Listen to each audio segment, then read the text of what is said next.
जय जिनेंद्र, प्रणाम, नमस्कार। मैं राइटर संतोष ललवानी, काठमांडू, नेपाल से। पेश है एक नई घटना, गरम खून। फोन की घंटे की आवाज सुनकर सरला ने फोन उठाया।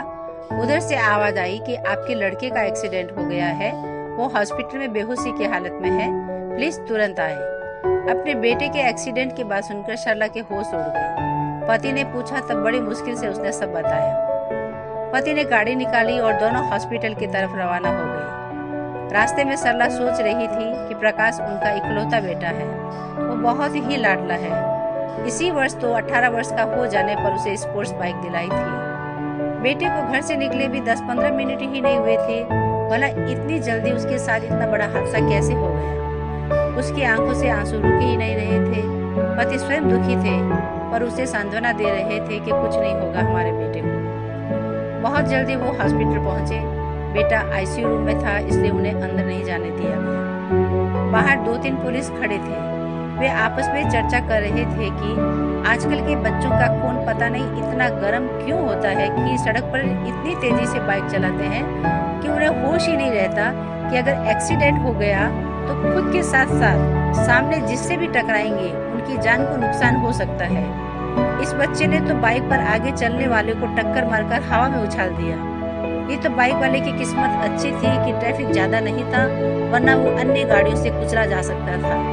उसकी बाइक का आधा भाग टूट गया है, पर शुक्र है चोटें गहरी नहीं है। सरला व उसके पति को थोड़ा चैन मिला कि इस दुर्घटना से बाइक वाले तो ठीक है। हॉस्पिटल में बाइक एक्सीडेंट वाले के घर वाले व दोस्त पहुंच चुके थे। सरला को बड़ा डर लग रहा था कि पता नहीं उसका बेटा कैसा होगा। इतने में ही भीतर से डॉक्टर निकले। बोले, हमने होश आने का इंजेक्शन तो दे दिया था, पता नहीं क्यों बच्चे को होश नहीं आ रहा है, आप अंदर जाके देख सकते हैं। डॉक्टर के कहने पर वे आईसीयू रूम में गए।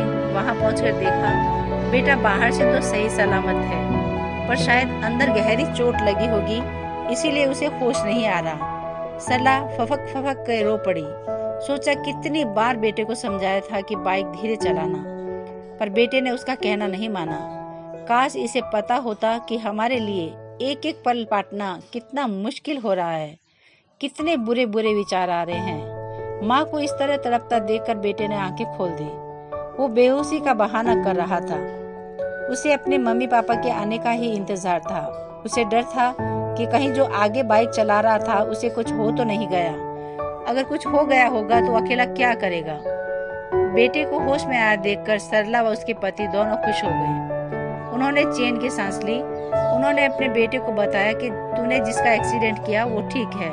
तो बेटा फूट फूट कर रो पड़ा।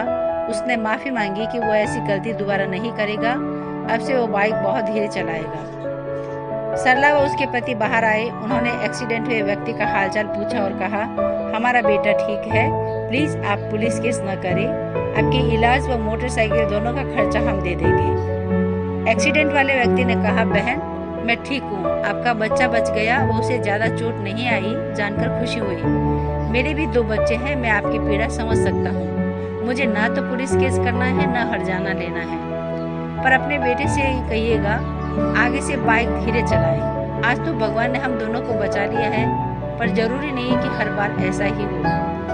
सरला उस व्यक्ति के सरल व्यवहार को देखकर दंग रह गई। पति पत्नी दोनों ने हाथ जोड़कर माफी मांगी और कुछ वक्त बाद सब अपने अपने घर चले गए। ये घटना तो यही खत्म हो जाती है दोस्तों, पर मैं हर युवा बच्चे से कहना चाहूंगी कि आपका जीवन सिर्फ आपका नहीं है, आपका पूरा परिवार आपसे जुड़ा होता है।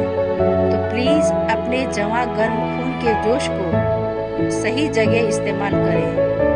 आज इतना ही। पसंद आए तो लाइक शेयर सब्सक्राइब जरूर करें। फिर मिलेंगे, तब तक के लिए जय जिनेंद्र, प्रणाम, नमस्कार।